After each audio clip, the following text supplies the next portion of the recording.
Hola, ¿qué tal? Buenos días, buenas tardes, buenas noches, según nos estéis viendo, escuchando por todos nuestros canales de YouTube, Podimo, Instagram, X, etcétera, y como no, en elcierredigital.com.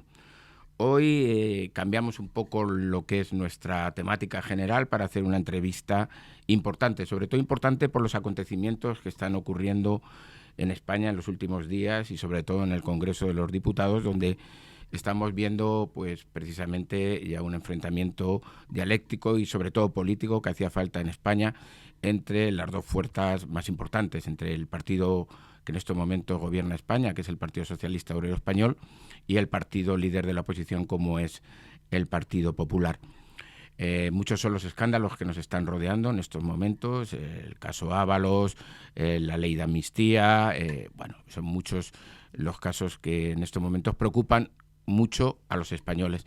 Y hoy en concreto, para eso tenemos con nosotros, y le agradecemos la presencia a doña Carmen Navarro, secretaria cuarta de la Mesa del Congreso de los Diputados, por el Partido Popular. Ha estado también, hasta hace escasos días, también en la ejecutiva del Partido Popular, dentro de lo que es ese cónclave que rodea al señor Feijóo. Y ahora, bueno, como les digo, pues está como representante del Partido Popular en la Secretaría, la Mesa del Congreso, ¿no? Un sitio también muy importante. Ante todo, muchas gracias por su presencia aquí con nosotros en el Cierre Digital. Y lo primero que le preguntaría es, desde su posición en el Congreso, ¿cómo ve la situación actualmente que estamos viviendo? Pues muchas gracias, Juan Luis, y muchas gracias también al Cierre Digital. Voy a empezar haciéndote una puntualización de esta entradilla que has hecho. Dices que en el Congreso de los Diputados es donde se vive ese fragor político entre el partido que gobierna España y el partido de la oposición. Bueno, yo quiero hacer la puntualización de que hoy lo que vivimos es un partido que tiene un gobierno de coalición con todos aquellos y el primer partido que gobierna hoy España después de haber perdido las elecciones, y el partido que ganó las elecciones. Esas son, que es el Partido Popular, y esas son, el fragor político se da entre el partido de gobierno que perdió las elecciones y el Partido Popular que ganó las elecciones. Y a partir de ahí, pues el momento político es muy interesante, también para la Mesa del Congreso de los Diputados, que es el órgano de gobierno de la Cámara. En primer lugar, porque ya hemos vivido, como te decía, la investidura de un presidente del gobierno que no ganó las elecciones, que es la de Pedro Sánchez. Hemos vivido también el propio mandato de una presidenta del Congreso de los Diputados que se demostró que para ser investida presidenta de la Cámara necesitó los votos de los independentistas, y que eso tuvo un acuerdo y una negociación y una cesión por parte del Partido Socialista para ostentar la presidencia de la Cámara, que fue precisamente la modificación del reglamento de los diputados para que se pudiese hablar en la Cámara las lenguas cooficiales del resto de comunidades autónomas, en detrimento de la calidad de la labor legislativa de los parlamentarios, como consecuencia de las dificultades que tiene la puesta en marcha de la traducción simultánea de las lenguas cooficiales, y lo estamos viendo, y que para eso tuvo que firmar 13 contratos menores de 14.999 euros con traductores para el inicio de el arranque de la legislatura y poder pagar el precio político con el que habían comprado el sillón de la presidencia del Congreso de los Diputados. Y a partir de ahí, todo lo que cierne en torno a la tramitación de la ley de amnistía, que son muchas las cosas que podemos comentar a lo largo de esta entrevista, y últimamente el escándalo de sombra de corrupción que pesa no solo sobre la presidenta del Congreso, sino sobre los miembros del gobierno de Pedro Sánchez, de su Partido Socialista, porque tenemos que recordar que tiene un gobierno de coalición, porque los socios de coalición tampoco han dicho nada todavía sobre esta presunta corrupción de la que cada día conocemos más cosas, que está planeando sobre los ministros de Pedro Sánchez, ministros de su partido. Si le parece, vamos poco a poco, porque efectivamente son muchos los temas a tratar y vamos a ir uno por uno. Si le parece, vamos un poco por el tema, quizá el último, más o menos, un poco también lo que le ha salpicado a la presidenta del Congreso, a la señora Armengol, como presidenta en su día de la Comunidad de Baleares, el tema de las mascarillas, el tema del señor Ábalos. ¿Usted cree que le va a afectar para ser presidenta del Congreso de los Diputados o no? Mire, yo no dejo de creer ni de no creer nada. Lo único que conocemos es la información que la prensa está revelando estos días. Y desde luego la prensa está dejando una sombra de sospechas sobre la actuación de la que hoy es la tercera institución, la tercera institución del Estado y por lo tanto la presidenta de la Cámara del Congreso de los Diputados. Y creo que lo que debería de dar cuanto antes son explicaciones. Y en esas explicaciones, ¿el Partido Popular va a pedir explicaciones a la presidenta del Congreso? El Partido Popular tiene que exigir esas explicaciones que nosotros ya hemos registrado esta mañana. El presidente del Partido Popular ha registrado una comisión de investigación que debe llevarse a cabo en el Senado, al margen del ámbito donde ella ejerce sus funciones, en una Cámara que también son las Cortes Generales, como es el Senado. Y nosotros en esa comisión de investigación que hemos registrado exigiremos las explicaciones que son necesarias. Pero creo que por su bien, creo que por lo que representa como presidenta de la tercera institución del Estado, yo que ella habría dado ya una rueda de prensa con explicaciones claras y contundentes de lo que ha pasado en torno a este caso de las mascarillas del COVID y lo que hoy ya, más que el caso Ábalos, podemos llamarlo el caso Sánchez. Sí, efectivamente. Bueno, eso nos comentaba el otro día, lo publicamos en el Cierre Digital, Ramiro Grau, uno de los denunciantes, que nos decía no es el caso Ábalos, es el caso Sánchez, ¿no? Y referido al caso Sánchez, y le pregunto a usted por la cercanía a la presidenta del Congreso y demás, ¿usted cree que de verdad era conocedora o al menos sabía o ha sufrido las presiones de Ábalos, etcétera? ¿Usted cree que era conocedora? Mire, yo sobre lo que todavía están investigando los tribunales y que no tenemos más información que lo que dan los medios de comunicación, desde luego que yo sí respeto nuestra Constitución y la presunción de inocencia que dice la Constitución. Lo que me extraña es que esté tardando tanto en dar explicaciones y por supuesto que teniendo en cuenta también la representatividad que hoy ostenta ella.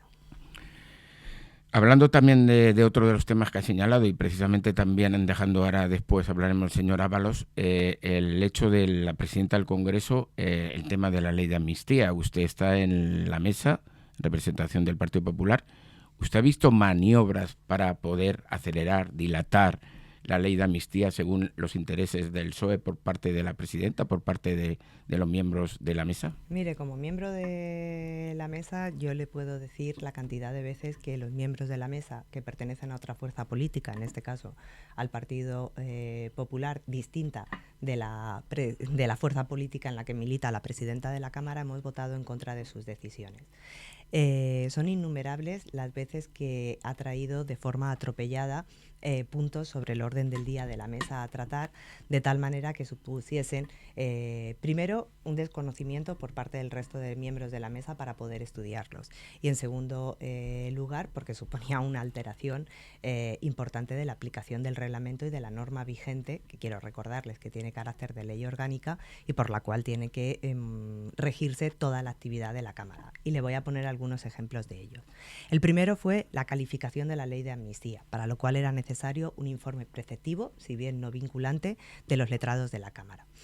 Para apartarse de un informe de una ley como la ley de amnistía, sobre la cual ya se habían pronunciado los letrados del Congreso en una proposición de ley que había registrado Esquerra Republicana en el año 2021, ya tuvieron que hacer un nombramiento de letrado mayor del Congreso ad hoc, eligiendo a uno de los suyos, es decir, a uno de los miembros del gobierno de Pedro Sánchez, que podía ostentar esa condición de letrado mayor y que más que una puerta giratoria lo que le pusieron fue una alfombra roja de plata para llegar a ostentar ese cargo y emitir un informe favorable a la calificación de la ley de amnistía. Más tarde se registraron unas enmiendas supuestamente fuera de plazo, en las que se cometieron una serie de irregularidades a la propia proposición de ley orgánica de amnistía del Partido Socialista en la Comisión de Justicia, las cuales han tenido sus controversias que ha tenido que dirimir la Mesa Grande del Congreso de los Diputados y que también hemos tenido que ver el voto favorable de los miembros del Partido Socialista y de los miembros de Sumar del Congreso en la mesa para sacar adelante estas enmiendas. Y yo creo que la última y la más flagrante de todas ellas es la prórroga del plazo en relación a la amnistía que vencía precisamente el pasado 26 de mayo y sobre la cual han solicitado una prórroga de 15 días sobre una proposición de ley cuando la mesa ya se había pronunciado al respecto y acordado la tramitación por vía urgente. Es urgente cuando le interesa al Partido Socialista y deja de ser urgente cuando también le interesa al Partido Socialista. Esta ley de amnistía, que en cualquier caso nosotros hemos considerado que no debía volver a la Comisión de Justicia porque salió con 179 votos en contra y por lo tanto entendemos que por la aplicación de la regla general del artículo 79 de la Constitución los acuerdos de la Cámara requieren un voto mayoritario, esto es más síes que no es para que sean válidos. Tampoco esta ley decaía y por lo tanto no había tenido que volver a la comisión. Pero aprobado este trámite por la mesa, ahora nos encontramos también con las sucesivas prórrogas que quieren atender. No han sido palabras mías, son palabras de mi portavoz Miguel Tellado. Creo que Armengol es la ministra 23 del gobierno de Sánchez. Quiere decir entonces que está un poco teledirigiendo entonces lo que es la mesa, ¿no? Está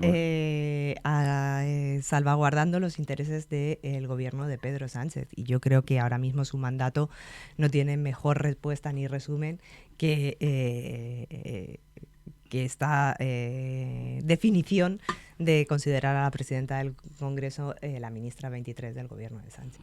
¿Y esta ley de amnistía que está usted hablando, usted cree que esta reciente disposición del Tribunal Supremo de investigar, porque ya no es imputar, al señor Puigdemont por terrorismo puede afectar a esta ley de amnistía que se está tramitando? Esta ley de amnistía, en la cual han solicitado un plazo de 15 días de prórroga de la misma para poder emitir dictamen en la comisión, pone de relieve que no hay acuerdo entre Junts y el Partido Socialista. No hay acuerdo porque Junts no tiene garantías de que Puigdemont pueda volver a España en honores de multitud como pretenden y no tienen la garantía de que esta apertura de investigación del Supremo que conocíamos esta mañana, incluso en contra del dictamen del fiscal que remitió la semana pasada señalando que no veía terrorismo y esa pretensión que tiene Junts de incluir en la ley de amnistía el terrorismo sí o sí, lo cual ya supondría un atentado contra nuestro orden constitucional sin precedentes, pues sí que deja de manifiesto que la cosa es muy difícil que lleguen a un acuerdo y que pueda salir, sobre todo porque yo tengo la teoría de que Junts es muy probable que desinfle su pretensión sobre la amnistía cuando vea que su objetivo es imposible y por lo tanto ya no le interese tampoco sostener al gobierno de Pedro Sánchez. Pero ese gobierno de Pedro Sánchez, ¿usted cree que se va a mantener después de todo lo que estamos viendo, la división entre Sumar y Podemos, el tema de Junts, como dice usted, que se está debilitando, el hecho de que el señor Ábalos ha ido al grupo mixto y es otro voto discordante? ¿Cómo lo ve usted de cara a las votaciones posibles? Porque no olvidemos también, que también se lo quería preguntar, que el gobierno Sánchez es un gobierno de decretos, las leyes aquí ya ni existen en este país, ¿no? Bueno, así ha actuado durante los últimos 5 años, obviando el Parlamento, la tramitación parlamentaria sosegada y tranquila de una legislación e imponiendo el decreto ley desde Moncloa, colándonos la urgencia de su tramitación en todos los casos y cada jueves de pleno, cada vez que el gobierno ha necesitado sacar algo adelante. Pero creo que lo que ha precedido al gobierno de Sánchez ha sido el del gobierno. Ya empezó con un primer gobierno de coalición en España que no había existido, con todos los socios que querían romper España. Ya en este último mandato lo inició con una ley con ese pacto por la amnistía que hacía con Junts a cambio de sus 7 votos, porque hay que recordar que esta amnistía no es una cuestión de convivencia, sino una cuestión de conveniencia del propio Pedro Sánchez, es lo que a él le costaba el sillón de la Moncloa, y ahora vemos cuando se cumplen 100 días de su gobierno, de este tercer mandato de Sánchez, el descalabro de la sombra de corrupción que pesa sobre su gobierno. Yo creo que es un gobierno insostenible, que desde el pasado 23 de julio estaba llamado a no gobernar. y que el interés absolutamente partidista de Sánchez ha hecho que esto siga adelante. Y yo creo que ese es el mayor problema y el mayor error en el que cae cuando uno no gana las elecciones. Y ya como volviendo ya al caso Ábalos y a toda esta semana de corrupción que llevamos, usted diputada, etcétera, ¿cómo ve el pase del señor Ábalos al grupo mixto? Como, ya no como miembro de la mesa, sino como diputada, es decir, ¿qué piensa usted? O sea, usted es representante de la ciudadanía, en concreto por Albacete, por el Partido Popular, pero ¿qué opina? O sea, ¿a qué llegamos? O sea, ¿cuál es la situación? ¿Me voy al grupo mixto y punto final, o cómo es esto? Es que no se entiende. Pues una pena, porque en lugar de defender los intereses de aquellos que le votaron, yo creo que el señor Ábalos hoy está más interesado en agarrarse a los privilegios que tiene el escaño, como por ejemplo el aforamiento, que en defender a los intereses de la provincia por la que se presentase el señor Ábalos, que en este caso era Valencia. Usted la habrá visto por el Congreso estos días, ¿no? Después de ese pase, y qué sensación, qué siente usted o cuando lo ve por esos pasillos. El señor Ábalos solo ha estado en esta semana, solo ha estado en la sala de prensa del Congreso de los Diputados, donde hacen ruedas de prensa los portavoces de los grupos parlamentarios, y que la pidió para su uso personal, y así se le concedió, a la que tenía derecho.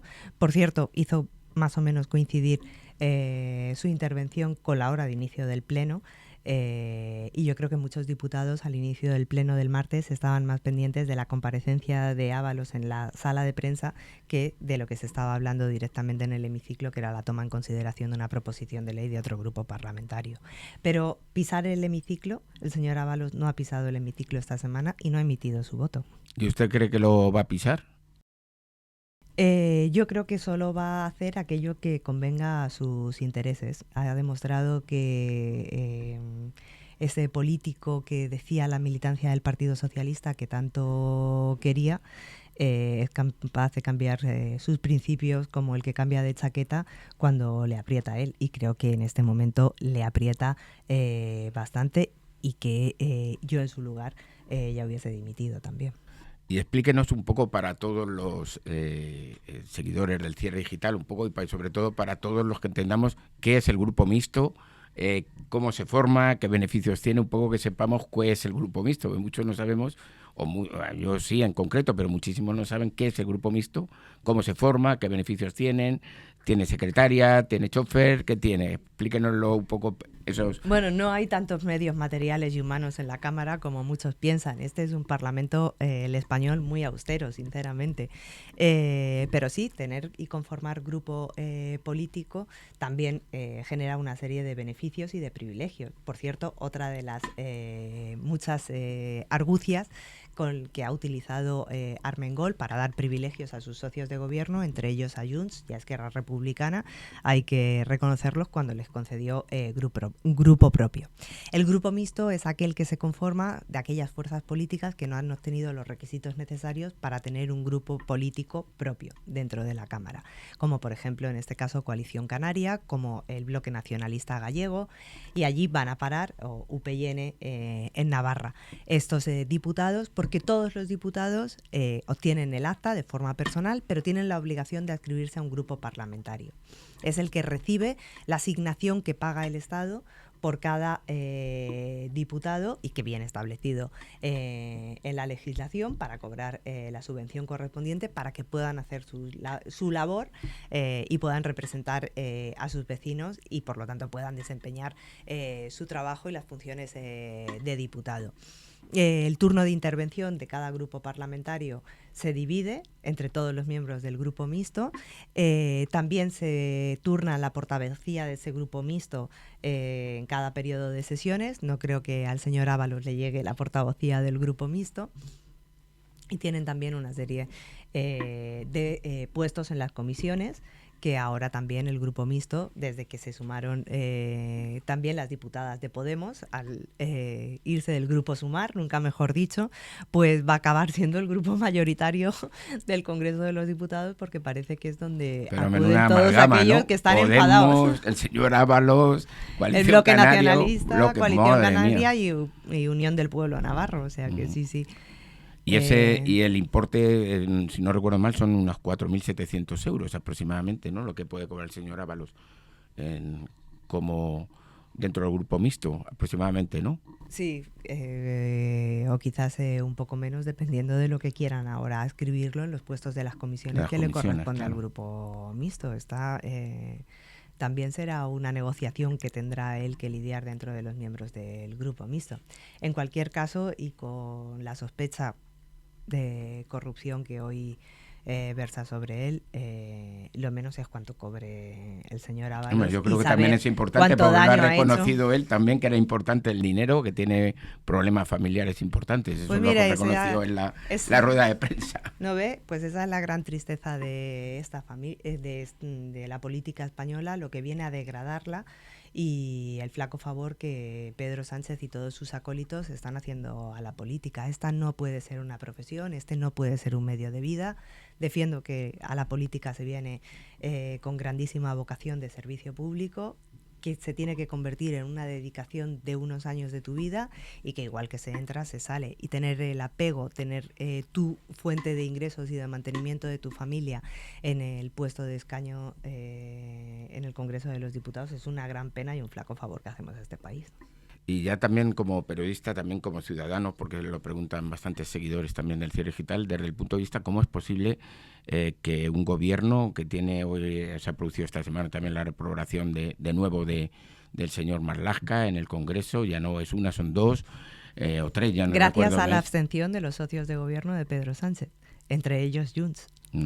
Por eso le quiero decir, la señora Mengol es salpicada por el caso Mascarilla. No hablemos del señor Ángel Víctor Torres, súper salpicado con el caso de las mascarillas, como venimos contando en el Cierre Digital. No, el ciudadano no lo logra entender. Ustedes cómo lo entienden, o sea, como oposición. No, nosotros estamos convencidos de que vamos a hacer una férrea oposición, de que esto no es un gobierno, sino un desgobierno y que en cualquier caso yo quiero recordarles que por desgracia la Constitución española no permite volver a convocar elecciones hasta el transcurso de un año desde la convocatoria de las últimas.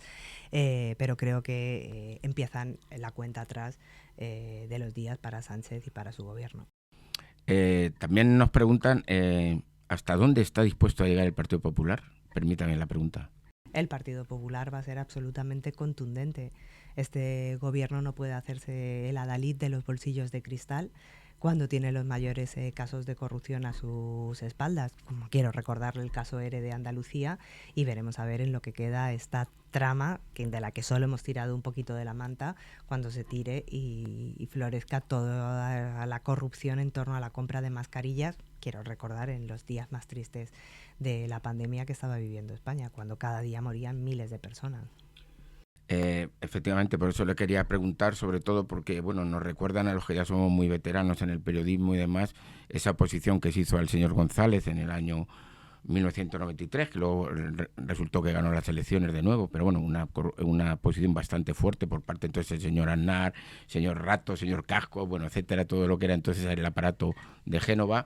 Yo creo que el presidente Feijóo ayer hizo en la sesión de control una pregunta contundente al presidente del gobierno y dijo, usted lo sabía y usted lo tapó.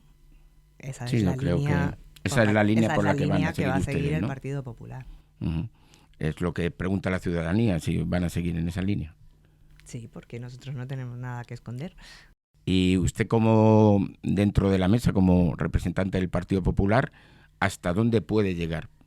Es decir, ¿tiene algún límite? ¿Puede hacer algo? Pregunto, no lo sé desde el punto de vista de... Nosotros hemos defendido sobre todo la institucionalidad de la Casa, la aplicación del reglamento y que impere la institucionalidad y la aplicación de la ley, que es lo que tiene que regir en un órgano de gobierno de la Cámara. Y a partir de ahí hemos impugnado, conforme al reglamento, se llaman reconsideraciones, cada una de las decisiones de la mesa que hemos considerado que se tomaban de forma arbitraria.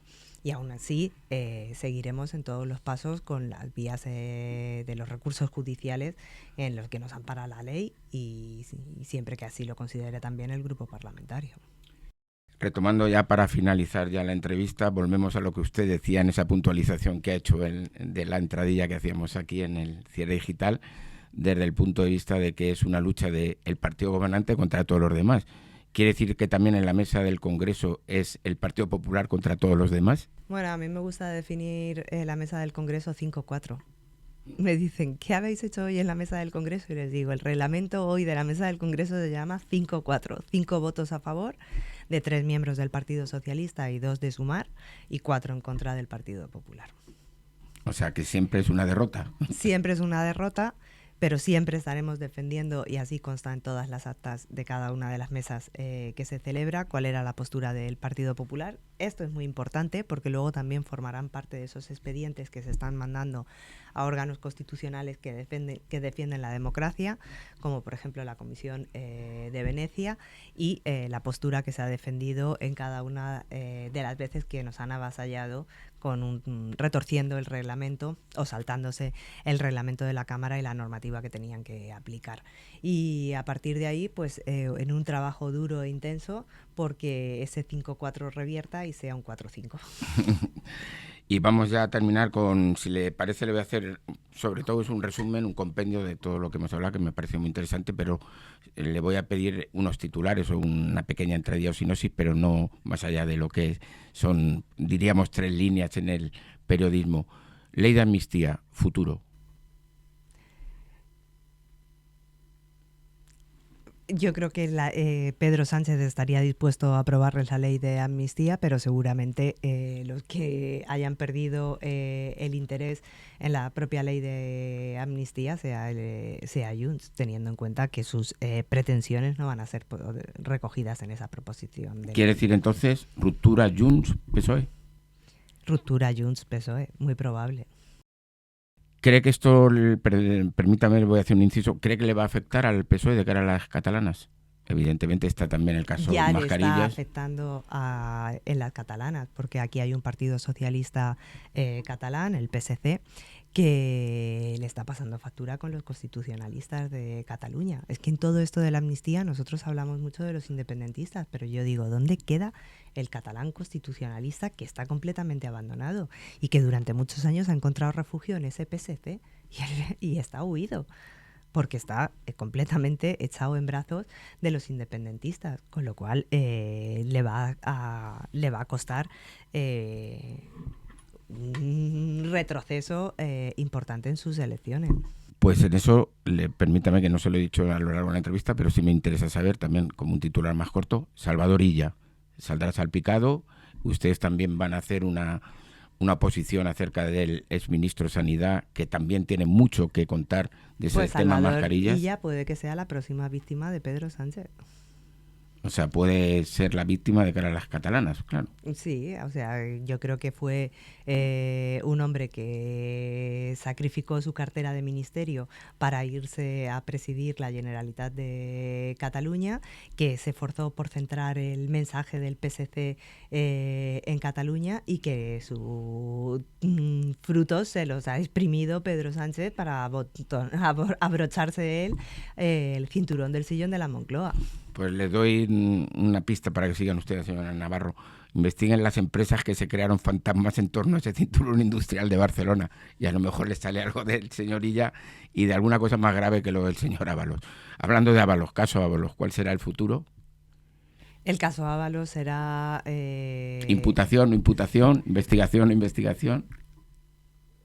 Bueno, yo no voy a hacer esa apreciación que no me corresponde, pero sí que creo que es la pupa definitiva del gobierno de Sánchez y que han tocado fondo con esto y veremos un Sánchez en descomposición y un gobierno que por corrupción tendrá que salir por patas.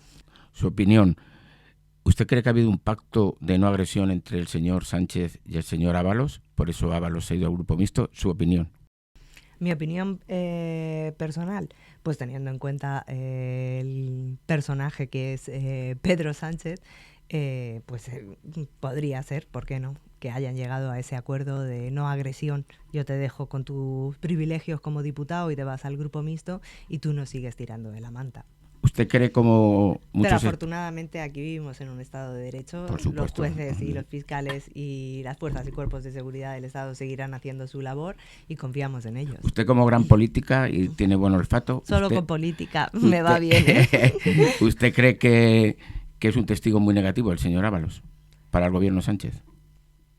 Hoy es una de las piezas claves del gobierno de Sánchez que le puede hacer caer. Es curioso, ¿eh? Su amigo, el que le hizo recorrer España en un Peugeot y precisamente por donde le ha entrado la sarna a su gobierno. Se desinflan las ruedas. Y el tema Armengot, que ese sí que le toca más directamente a usted como miembro de la mesa, ¿usted cree que va a seguir como presidenta del Congreso o no? Yo creo que la tercera institución del Estado debe de dar explicaciones claras y contundentes en cuanto a este caso, cuanto antes mejor. Y ya para acabar, dígame con un titular, ¿el Partido Popular está dispuesto a llegar hasta el último para aclarar todo el caso de la corrupción con las mascarillas? O, bueno, quien dice mascarillas, dice de los ministros o presuntos. Por supuesto. O sea, el Partido Popular va a llegar hasta el fondo de este asunto. Y yo creo que es claro y evidente que no puede quedar ninguna sombra de sospecha de corrupción sobre los partidos políticos y que hay que trabajar mucho por la transparencia y por la regeneración democrática, y para eso el presidente Feijóo no puede ser mejor presidente del partido hoy para defender. Pues esa era la postdata final.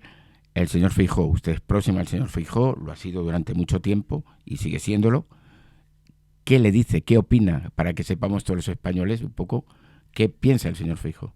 Pues que hay que llegar hasta el fondo de este asunto y que desde luego este es el caso Sánchez y aquí el que debe de dar la explicación final de todo es Sánchez.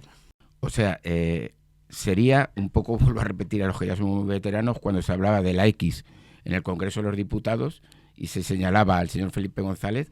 Ahora, por lo que el señor Feijóo le dijo el otro día, la X en el caso mascarillas o en el caso corrupción es el señor Sánchez. Completamente. Ya le he dicho que era el caso Sánchez desde que hemos empezado la entrevista. Y esta es la X que hay que despejar cuanto antes de la ecuación. Y a eso se va a dedicar el presidente Feijóo con voluntad. Pues yo creo que con este final hemos tenido ya el titular de la entrevista un poco. El Partido Popular está dispuesto a llegar de nuevo a esa X que en su día era con el caso Gal y el señor González, y en este caso es esa X de la presunta corrupción dentro del Estado español, dentro del caso Mascarillas, y que esa X parece ser, y todo indica, y así parece que el señor Feijóo también lo vino a decir el otro día en el Congreso de los Diputados, puede ser, repetimos, puede ser el señor Sánchez. Y nada, pues muchísimas gracias, y mucha suerte en los próximos días. Muchas gracias a vosotros. Gracias.